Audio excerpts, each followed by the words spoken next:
ओम नमः शिवाय। मित्रों, परम कल्याण साधन यूट्यूब चैनल में आप सभी का हार्दिक स्वागत है।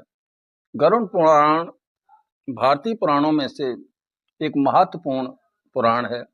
इसमें मनुष्य के जन्म से लेकर मृत्यु और मृत्यु के उपरांत किए जाने वाले कर्मों का विस्तृत वर्णन मिलता है।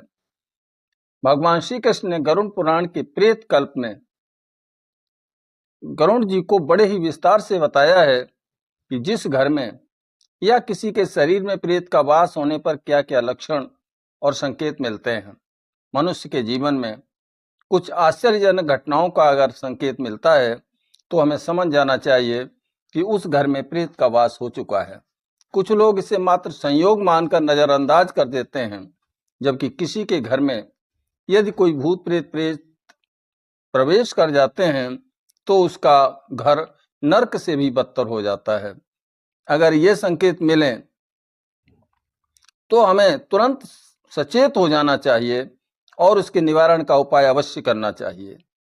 आज की इस प्रस्तुति में मैं आपको बताऊंगा उन प्रमुख लक्षणों के बारे में जो कि प्रेत पीड़ा से पैदा होते हैं। अगर आपको भी ये संकेत मिलते हैं तो सतर्क हो जाइए और उसके निवारण का उपाय तुरंत करिए। इस वीडियो में प्रेत का घर में वास होने पर कौन कौन से संकेत मिलते हैं जिनसे आप जान सकते हैं कि घर में भूत प्रेत का वास हो चुका है। साथ ही उसके निवारण का उपाय भी आपको बताऊंगा, इसलिए आपको यह वीडियो बगैर स्किप किए पूरा देखना है। यदि आपके घर में किसी बुरी शक्ति ने अपना डेरा जमा लिया है या कोई भूत प्रेत घर में घुसकर बैठा हुआ है तो भविष्य में आपके लिए खतरनाक साबित हो सकता है। घर में किसी की आकस्मिक मृत्यु का कारण भी बन सकता है। धन की अचानक बर्बादी शुरू हो सकती है। असाध्य बीमारियों का प्रवेश भी घर में हो सकता है। तो आप सतर्क हो जाइए। अब जानते हैं उन संकेतों के बारे में जिन्हें भगवान श्री कृष्ण ने गरुड़ जी को बताते हुए कहा। संकेत नंबर 1, जिस घर में भूत प्रेत का वास होता है ऐसे घर में लक्ष्मी का वास कभी नहीं होता, जिससे व्यक्ति धनहीन और पशुहीन हो जाता है। नंबर 2, शरीर में किसी महाभयंकर रोग की उत्पत्ति, बालकों की पीड़ा एवं पत्नी का बीमार रहना प्रेत दोष का संकेत है। उपचार के लिए ली गई दवाएं काम नहीं करती हैं। नंबर 3, प्रेत योनि के प्रभाव से मनुष्य को संतान नहीं होती है। स्त्रियों के गर्भ नष्ट हो जाते हैं या संतान उत्पन्न होकर के मर जाती है।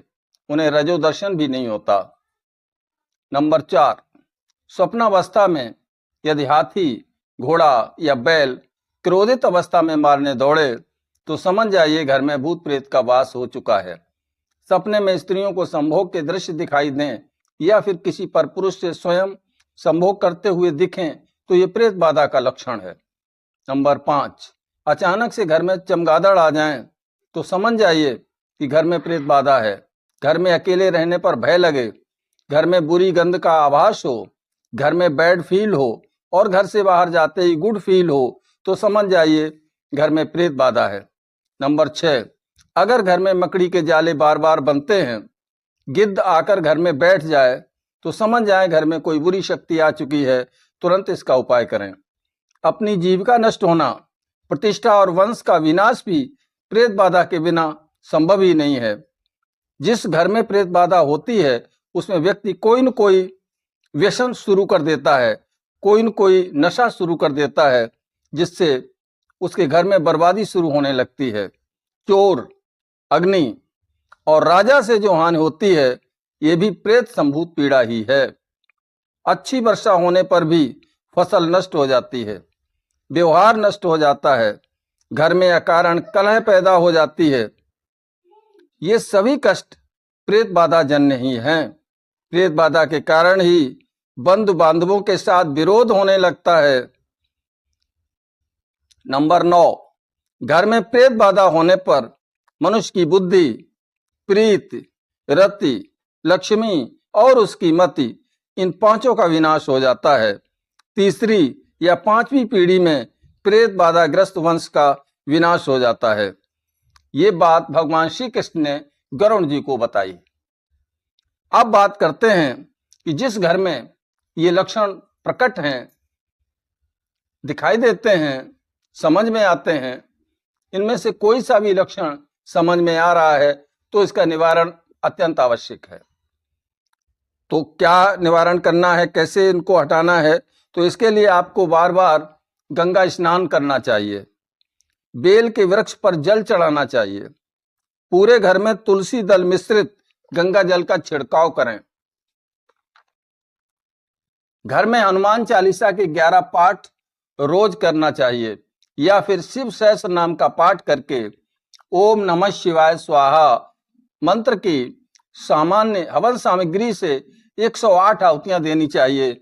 इससे प्रेत दोष से छुटकारा शीघ्र मिल जाता है। तो मित्रों, ये गरुड़ पुराण से लिया गया अंश है जिसमें आपको बताया गया है कि कौन कौन से लक्षण होते हैं, उनका निवारण कैसे करें, जिस घर में भूत प्रेत होते हैं कौन कौन से लक्षण पैदा हो जाते हैं, कौन कौन से संकेत मिलते हैं। तो प्रमुख 9 संकेत मिलते हैं। संकेत तो और भी हैं लेकिन प्रमुख 9 हैं। तो इनका निवारण जो है आप कर सकते हैं, मैंने आपको बता दिया है। अगर वीडियो में दी गई जानकारी पसंद आई हो तो इसे लाइक करें और अपने मित्रों में अधिक से अधिक शेयर जरूर करें ताकि ये जानकारी अन्य लोगों तक भी पहुंच सके और आप पुण्य के भागी हो सकें। चलता हूं, मिलूंगा अगले वीडियो में नई जानकारी के साथ। तब तक के लिए ओम नमः शिवाय, ओम नमः शिवाय, ओम नमः शिवाय।